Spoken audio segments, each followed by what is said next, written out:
Hello everyone, welcome to my YouTube channel science with Rishu.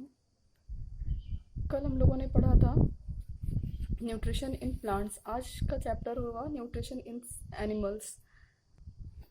तो इसमें इस चैप्टर में देखेंगे कि न्यूट्रिशन इन प्लांट एनिमल्स में क्या होता है कि हर जो एनिमल है उसकी फूड एक रिक्वायरमेंट ही होती है। तो फूड जैसे लिया, अब हर कोई एक तरीके से फूड नहीं लेता है। जैसे क्या होता है कि फूड जैसे हमिंग बर्ड्स होती हैं वो नेक्टर लेती हैं, ठीक है। नेक्टर का हो जाता है, वो नेक्टर को चूसती हैं। और कहते हैं जो ह्यूमन होता है वो मदर मिल्क वगैरह पे रहता है। अजगर या पाइथन वगैरह जो होता है ये पूरा पूरा निगल जाता है अपने एक फूड को। तो ये होता है कि ये अब सबका अपना अलग अलग हो जाता है। जैसे मॉस्किटो के लिए लेते हैं तो वो सकिंग करते हैं, उनकी फीडिंग जो होती है वो सकिंग पे बोल दिया जाता है। बटरफ्लाई वो भी सकिंग के लिए हो जाता है। एंट हो गई, चींटी, ये स्क्रैपिंग पर जाती है। तो ये इनका मोड ऑफ फीडिंग है कि किस तरीके से ये खाना लेते हैं। मेन तो यही हो गया कि खाना हम लोगों ने ले लिया, खा लिया, उसके बाद इजेशन इस प्रोसेस को बोलते हैं कि फूड को मुंह में रखने के लिए। उसके बाद का प्रोसेस क्या होगा, तो फूड जो होता है वो मेन डाइजेस्ट होता है। डाइजेशन को हम लोग क्या बोल सकते हैं कि किसी भी कॉम्प्लेक्स कंपाउंड को, अगर बड़ा कोई भी कंपाउंड है तो उसको अगर हमें छोटे छोटे इसमें तोड़ना, उसी को हम लोग बोलते हैं डाइजेशन। कम एक कॉम्प्लेक्स सब्सटेंस को उसको चेंज करना सिंपल कंपाउंड्स में, उसको हम लोग इस प्रोसेस को पूरा बोला जाता है डाइजेशन। एक ये पॉइंट पूछा हुआ है, कई बार सीटेट में आया हुआ है कि कौन सा ऐसा एनिमल है जो अपने मुंह से अपना पेट बाहर निकाल के तब खाना खाता है। तो इसमें आ जाता है स्टार फिश। एक ऐसा एनिमल है जो कि अपने पेट को अपने मुंह से बाहर निकालता है। और कहते हैं कि जो सेल वाले एनिमल्स होते हैं उनका जो सॉफ्ट पार्ट होता है उसको खा के फिर वापस अंदर चला जाता है। तो ये एक इंपॉर्टेंट पॉइंट रहेगा कि कौन सा एनिमल होता है। तो ये स्टार फिश ऐसा एनिमल है।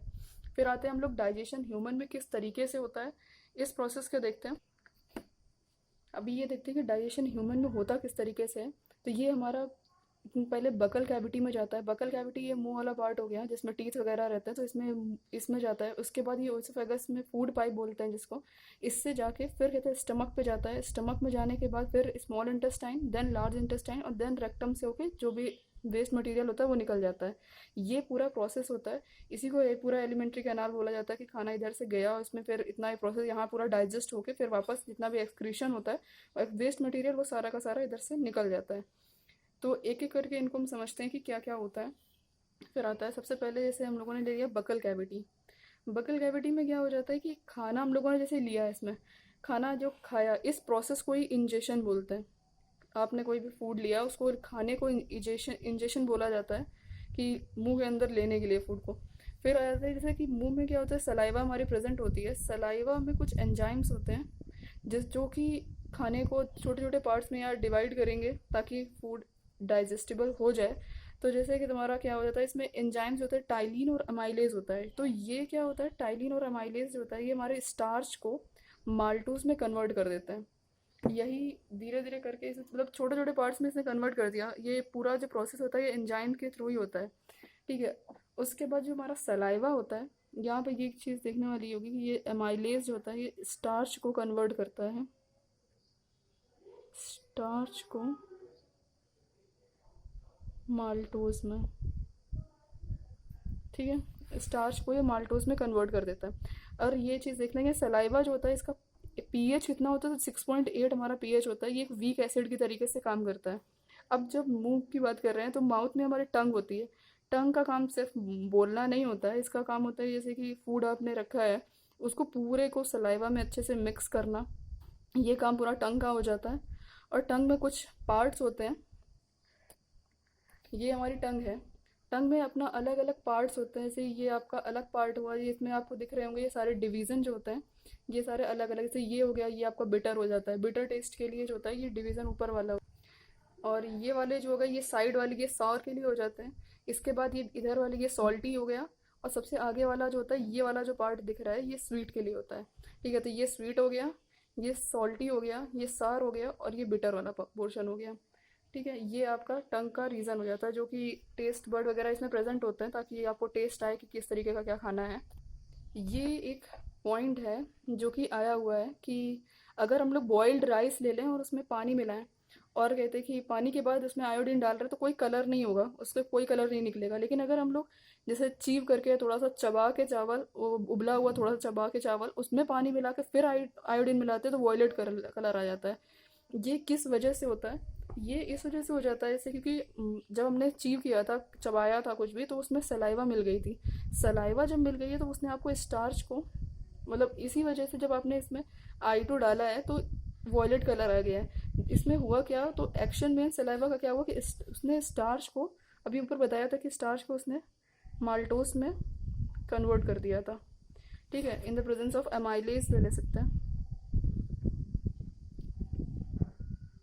ठीक है, ये हमारा हो जाता है, ये एक पार्ट हुआ इसका। फिर आते हैं हम लोग, अब देखो माउथ में हमारे में टीथ आ जाते हैं। टीथ क्या हो जाते हैं, हेट्रोडॉन जो होते हैं वो, हेरोडॉन जो होते हैं वो हमारे मैमल्स होते हैं।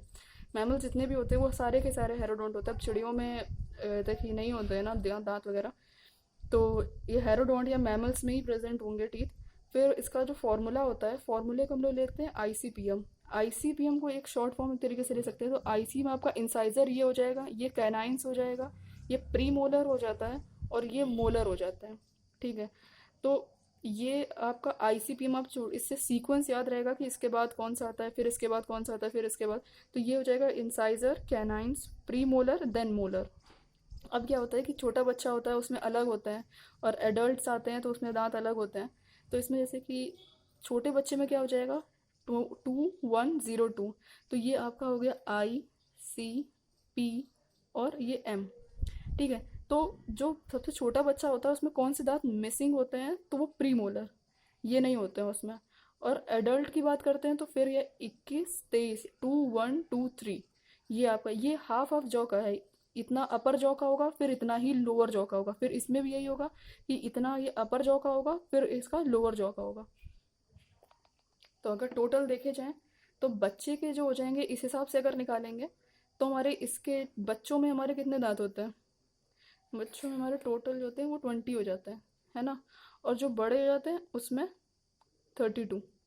इसको आप पूरा करके देख सकते हैं कि इसमें 32 और 20 इसमें आता है। उसके बाद टीथ पे हमारी एक जो वाइटनिंग होती है वो किस वजह से होती है, तो वो हमारी इनेमल की लेयर होती है टीथ के ऊपर। ये सबसे, ये मान लीजिए कि ये हार्डेस्ट पार्ट होता है हमारा,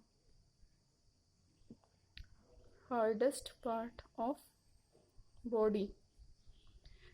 ठीक है, वैसे तो स्ट्रॉन्गेस्ट बोन मानी जाती है फीमर, लेकिन सबसे हार्डेस्ट पार्ट अगर बात करते हैं तो ये इनेमल होती है हमारी। ठीक है, इनेमल बेसिकली बनी किससे होती है, तो ये फ्लोरीन से बनी हुई होती है। ठीक है, और अगर जैसे क्या होता है कि अगर फ्लोरीन की अधिकता हो जाती है, अगर थोड़ा फ्लोरीन बढ़ना चला तो फ्लोरोसिस नाम की बीमारी हो जाती है उससे। ठीक है, ये एक पॉइंट आप याद रख सकते हैं। उसके बाद अब क्या होगा, बकल कैविटी यहाँ से आपकी फिनिश होती है। बकल कैविटी के बाद अब ये जाएगा फूड पाइप में। फूड पाइप में कोई भी डाइजेशन नहीं होता है, बस इसका काम ये होता है कि इसको, ये वॉल जो है ये धीरे धीरे करके खाना को नीचे लेकर आती है। ठीक है, ये आपको धीरे से इसमें स्टमक में पहुंचा दिया जाता है खाना। ये स्टमक हो गया आपका।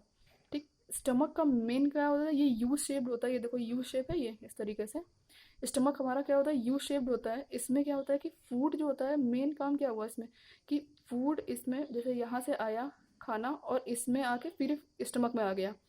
स्टमक में क्या होगा, खाना रुकेगा, उसके आगे इसमें क्या होता है कि इसमें आपका HCl प्रेजेंट होता है। HCl मतलब जैसे हाइड्रोक्लोरिक एसिड जिसको बोलते हैं, जो कि गास्ट्रिक जूस बनाती है, सेक्रीट करती है गास्ट्रिक जूस। जैसे खाने की खुशबू से कभी कभी होने लगता है ना कि पेट में थोड़ा, तो वो हमारा गास्ट्रिक जूस बनने लग जाता है, जिसकी पीएच जो होती है वो 2 से 3 होती है। क्योंकि ये इतना कम पीएच का एसिडिक हो जाता है, तो जैसे खाना जब खाया तो हमारा क्या होगा, खाने के साथ जो भी बैक्टीरियाज अंदर जाते हैं, ये जो आपका इतना एसिडिक मीडियम हो गया था पेट के अंदर, वो क्या सारे बैक्टीरिया को मार देगा। ये देख लिखा किल बैक्टीरिया, ये पूरा क्या कहता है कि ये क्वेश्चन पूछा हुआ है कि बैक्टीरिया जो है कहाँ पर मरते हैं, तो ये हमारा स्टमक में बैक्टीरियाज जो होते हैं वो मर जाते हैं। उसके बाद क्या है, ऐसे कि जो अगल बगल में इसमें धीरे धीरे करके इसका एक जूस सेक्रीट होना शुरू हो जाता है, जिसको हम लोग जैसे बोला कि भी गैस्ट्रिक जूस होता है, और भी जूसेस जो होते हैं वो सेक्रीट होते हैं, जो कि डाइजेस्टिव जूसेस होते हैं, जिनको हम लोग ये बोल सकते हैं कि जो इसमें गया है फूड आया अभी ऊपर से, वो उसको सिंपलर कंपाउंड्स में तोड़ना शुरू कर देगा। यहाँ पे मेन क्या हो जाता है कि प्रोटीन का डाइजेशन पूछा गया कि प्रोटीन का डाइजेशन कहाँ पर होता है, तो वो हमारा स्टमक में होता है। इसको इस तरीके से याद रख सकते हैं कि प्रोटीन जो होता है प्रोटीन का डाइजेशन पेट में होता है। ये इस तरीके से आप याद कर सकते हैं कि प्रोटीन और पापा करके, प्रोटीन और पेट करके, तो ये हो जाता है, ठीक है। जैसे कभी कभी क्या होगा कि अब एसिडिटी ज़्यादा होने लग जाती है ना, ये पिछली बार सीटेट में पूछा था क्वेश्चन कि क्या यूज़ करेंगे अगर आपको ये हो जाता है, मतलब एसिडिटी बढ़ जाती है तो इसको क्योर करने के लिए क्या यूज़ करेंगे, पिछले बार का ही क्वेश्चन है। तो इसमें ये था कि ये ALOH का होल थ्राइस और एंटासिड्स, बेसिकली इसका नाम होता है एंटासिड्स, जिनको बोलते हैं जैसे एल्यूमिनियम हाइड्रोक्साइड हो गया, ये आपका एल्यूमिनियम हाइड्रोक्साइड हो गया, और ये मैग्नीशियम हाइड्रोक्साइड हो गया। इसको इसको हम लोग ये भी बोलते हैं मिल्क ऑफ मैग्नीशिया भी से बोला जाता है, ठीक है। तो ये आपके हो गए टू क्योर एसिडिटी करने के लिए। एक तरीके से यही है कि एसिडिटी अगर आपकी बढ़ रही है तो किस तरीके से एंटासिड्स वगैरह यूज़ करे जाएंगे। एंटासिड्स कौन से होते हैं, तो बेसिकली ये दो ही नाम जल्दी आते हैं, एक तो ये MgOH का होल ट्वाइस हो गया और ALOH का होल थ्राइस हो गया, ठीक है। अब हम लोग आते हैं स्मॉल इंटेस्टाइन पे। स्मॉल इंटेस्टाइन, अब क्या होगा यहाँ पर, स्मॉल इंटेस्टाइन और लार्ज इंटेस्टाइन दो होते हैं। इसको बेसिकली तो यही होता है कि स्मॉल इंटेस्टाइन जो होती है वो ज़्यादा बड़ी होती है, क्योंकि 7.5 मीटर की ले लेते हैं इसको, और क्या कहते हैं कि ये जो हो जाता है इनके डायमीटर के कारण इनको छोटा या बड़ा बोला जाता है, ठीक है।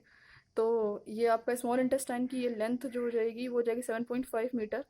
उसके बाद आ जाते हैं जिसकी जो वॉल्स होती हैं ये सिक्रीट करती हैं जूस। और एक चीज़ यहाँ पर याद रखनी, तो ये क्वेश्चन कई बार पूछा हुआ है कि कहाँ पर कंप्लीट डाइजेशन हो जाता है, तो स्मॉल इंटेस्टाइन में तुम्हारा डाइजेशन जो होता है वो जाकर पूरा कंप्लीट हो जाता है, ठीक है। और कहते हैं कि फिर अभी आते हैं इसमें एक किस तरीके से होता है ये भी मैं आगे बताऊंगी कि लीवर, ये विलाई क्या होता है।